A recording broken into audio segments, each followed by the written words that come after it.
This is Unit 1, Introduction to Supply Chain Management. We are going to define supply chain management and discuss why it is important. Before we go ahead and define supply chain management, I would like to show you a couple of photos, and I want you to think about what could be the common theme among all these photos. A laptop computer that we use probably daily. These are Microsoft Zune. I believe Microsoft is not selling it anymore. It's an MP3 player, headphones, some Apple products, backpack probably to put all these things in, water bottle, notepad and ball pens to write on it. This is a movie, Lord of the Rings. I'm a big fan of it. Frank Sinatra CDs or any other CD in that manner. A couch for your living room. A TV to watch. A PlayStation 3. If you have been in College Station, you probably heard about Dixie Chicken. This is electric vehicles and charging station. And finally, gas stations, right? Supply chain management is the common basically dominator for all these products. If you think about it, we need a supply chain for each of these products to basically manufacture them, produce them, or bring it to the market so that end customer can buy. So supply chain management is an integral part of our daily lives, even if we don't realize it. And for the rest of this video, I'm going to provide you with some definitions and explain why it is important. So there are different supply chain management definitions, and I have a couple of them here, but you can find many more basically doing a quick Google search perhaps. American Production and Inventory Control Society, APEX, defines the supply chain management as the design, planning, execution, control, and monitoring of supply chain activities with the objective of creating a net value, building a competitive infrastructure, leveraging worldwide logistics, synchronizing supply with demand, and measuring performance globally. Now, in this definition, basically planning and execution is an integral part, as also it discusses the competitive of a supply chain and measuring the performance, which is important for overall supply chain management. Here's the book definition.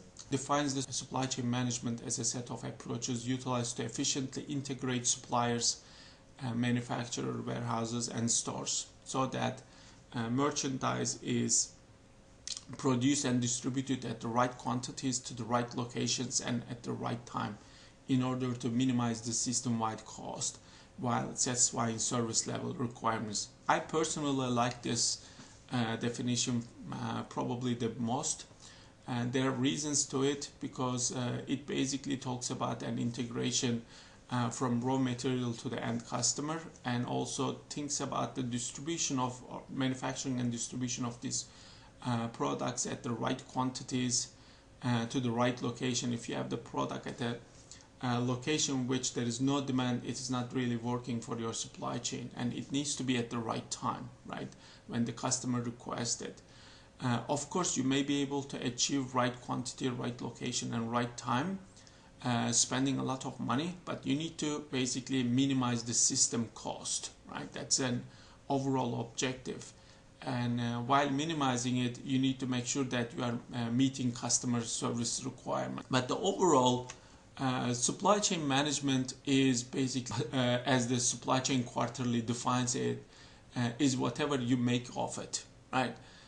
It evolves almost daily, and even in a single industry there are so many different definitions for it, and some companies involve, for example, financing or marketing as a part of supply chain management. Some others do not. The important thing is, again, just having a definition for it and using it. Right.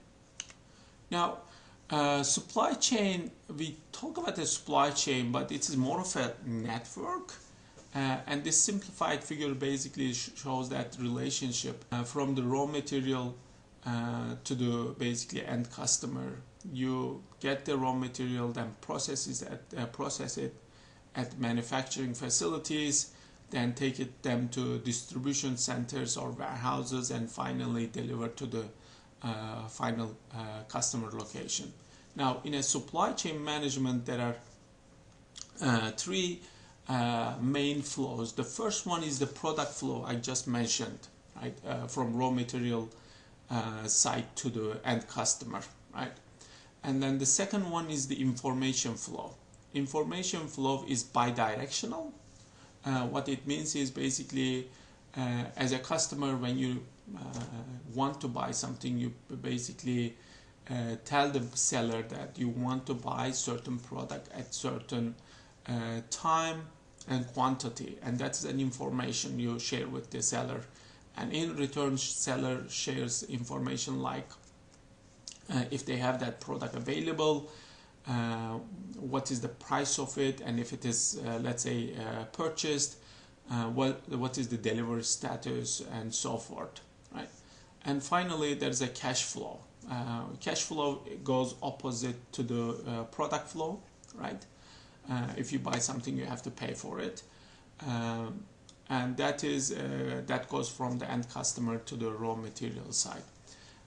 In today's supply chain management, there is another very important topic called reverse logistics, right? This course does not discuss that concept, so I just want you to be aware of. That was a simplified supply chain. Here's a more kind of real life situation. And Apple supply chain is considered to be one of the most complicated supply chains. And it basically has the design centers in US and manufacturing facilities in China. And then you will see that there are so many other facilities around the world supplying to this facility. For example, we have Samsung in South Korea providing memory and application processors. There are companies in US like Texas Instruments and Micron. There are companies in Germany, Murata, Taiwan, and you name it, basically selling or supplying products for this iPhone to be sold, right? And if you think about the number of components going into even a single cell phone, you can perhaps realize the complexity of managing such a supply chain. In this figure, basically, it shows a little bit more detail in terms of number of suppliers for Apple products, and overall number is well above 600, right? So there are almost 350 suppliers in China, 140 almost suppliers in Japan providing some other components. So overall, when Apple is manufacturing an iPhone, it needs to make sure that all these suppliers are providing the right amounts to the right location at the right time in order Apple to basically manufacture an iPhone or iPhone 6 in this specific example. And now we kind of touched on the fact that supply chain is very complicated. It requires coordination among many members, but there are some other significance to it as well. First of all, cost in supply chain management or part of logistics cost is very high. For example, in the US, the cost of logistics is over 10% of gross domestic product, right? Internationally, this number is even higher.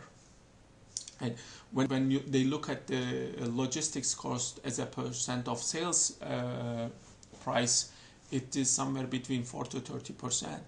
If purchasing and production costs are also included, this number goes up to 80% of the sales revenue. So we are talking about something significant in terms of cost. The second one is the customer expectation from a supply chain. The first one is desire for quick response. Now, think about even like 20 years ago when there were Catalog sales, where people basically look at the catalog and then they would pick the product, send it to the company, and then they will get the product perhaps couple of weeks later. Or even in more extreme example is when the IBM first introduced personal computers, and if you wanted to get one, you had to wait about 18 months to 2 years to get it, right? And IBM salespeople would think that if a customer is not willing to wait that much, something was wrong with the customer. So the company was doing the right thing. And think about today's reality, right? If you tell your customers most of the times that they have to wait a couple of weeks to get a product, they will probably go shop from somewhere else, right? So there is an expectation to basically respond quickly. The second one is the desire for mass customization. We want to feel like we are unique, and that's why when you probably stop by at Texas A&M Barnes & Noble store, you have seen that there are so many maroon and white t-shirts out there. So when you buy it, you still feel that you had a choice to make, but overall each of those t-shirts have been made so many. So that's our mass customization aspect, right? And maintaining and improving, reducing cost of that inventories is a big deal for the supply chain management. Supply chain management can be an integral part of company strategy. It generates revenue, improve your profit. You are all aware of Amazon. Amazon is more of a logistics company than anything else. And because of their product availability and delivery times, they basically generate a lot of revenue, and they cut their cost by efficiently managing their supply chain, and that makes them very competitive. Another item that ties to back and compares with the current situation is that logistical lines are lengthening, right? In 1960s in the US, there were a lot of regional companies and perhaps a couple of international businesses. These regional companies basically used to buy, sell within almost the same region, right? Over the years, we had national companies and then international companies and now global companies, right? When you are a global company buying product from all over the world and selling almost all over the world as well, that is a big distance. And whenever there is a distance in a supply chain, you have to be more careful, right? And finally, logistics and supply chain management adds value. In economics or marketing, there are 4 types of value. A value is something customer is willing to pay for, right? One of them is like the time value. Basically, if you go back to the supply chain management definition, we said we need to have the product at the right time. So if you have the product at the right time for your customers will be willing to pay for it. And then the second one is the place utility, right? Place utility means basically, again, similar definition. If you have the product at the right place, then customers are willing to pay for that service. So if you buy a product from China and bring it to US, let's say in College Station or Texas, your customer will be thinking that is a value and they would pay for it. The other 2 utilities are, one of them is the form utility. That is basically processing or manufacturing an item to create a new shape or new product, right? And the final one is the possession utility. If you have an item that you possess that might create some benefits for you, and customers may be willing to get that item and pay for it. When we talk about the supply chain management, you need to be aware of a couple of strategies. The first one is the total cost concept. Idea is that there is usually a trade-off among supply chain cost components. Let's think about a very simple situation, transportation versus inventory cost, right? You could basically buy always full truckloads that's a scenario, and reduce your transportation cost, but then you have to have a space to keep these full truckloads of products. And on the other hand, you could probably minimize your inventory cost by buying one at a time. So you would buy an item, sell it, and then buy another one, sell it. In this case, you would have minimum inventory holding cost, but then you would have a lot of transportation cost, right? Total cost concept basically says when you are making decisions in terms of cost, look into the total cost itself rather than components of the total cost and make a decision based on that. Right? The second one is the differentiated distribution. Now, this idea is very powerful, and later we will study this one as a part of inventory stratification. The idea is that not all products are similar, and that might be because of their profitability, the number of quantities sold, the value of product, how critical these products are, right? And based on these, you can provide different customer service for this product. For example, a highly profitable product with large number of quantities sold might be a product you want to keep a very high customer service level on it, versus another product that you sell twice a year and it doesn't generate a lot of revenue for your business. The third one is the mixed strategy. This idea is basically you should not kind of stick into an idea and always apply that idea. Think about having your own building versus renting. You might be a business that you would like to own all the assets, and whenever you develop a business plan, you'd say, okay, we are gonna build this warehouse in this region to make the deliveries. But a better strategy could be, at least at the initial phases, go rent a warehouse space, and then once you see that there's enough demand for your products, opening a new warehouse. The next item is the postponement. It is basically the delay of the final formation of a product. Final formation is the product, or final formation of the product is the one you are selling, right? Dell computer is a big example of it. When they first came out, basically they didn't have already manufactured computers or assembled computers or laptops. You would just order, they would have the subcomponents ready, and they will assemble the computer and send it to you. Right? So what they were doing is basically delaying the final formation of product, which was a computer, as long as possible, which was until the customer orders it. Right? This reduces the inventory significantly. Next one is the shipment consolidation. Idea is basically accumulating smaller orders and making one large shipment.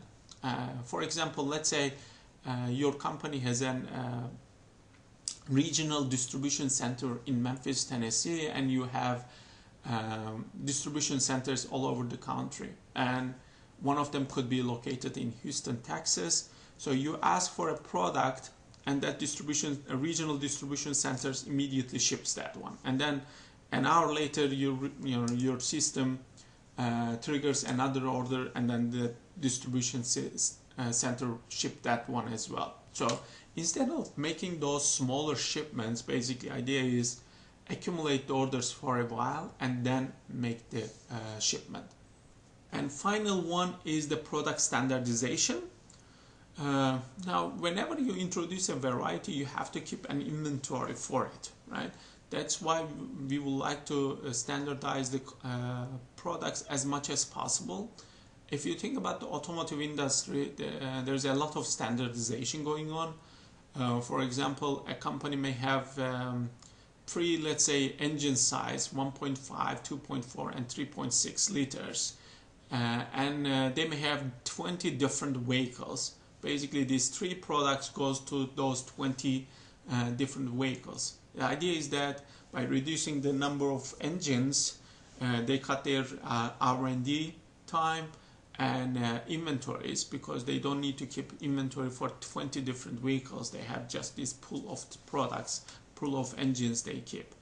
And you may see more similarities among many other vehicles beyond the basically engine, right?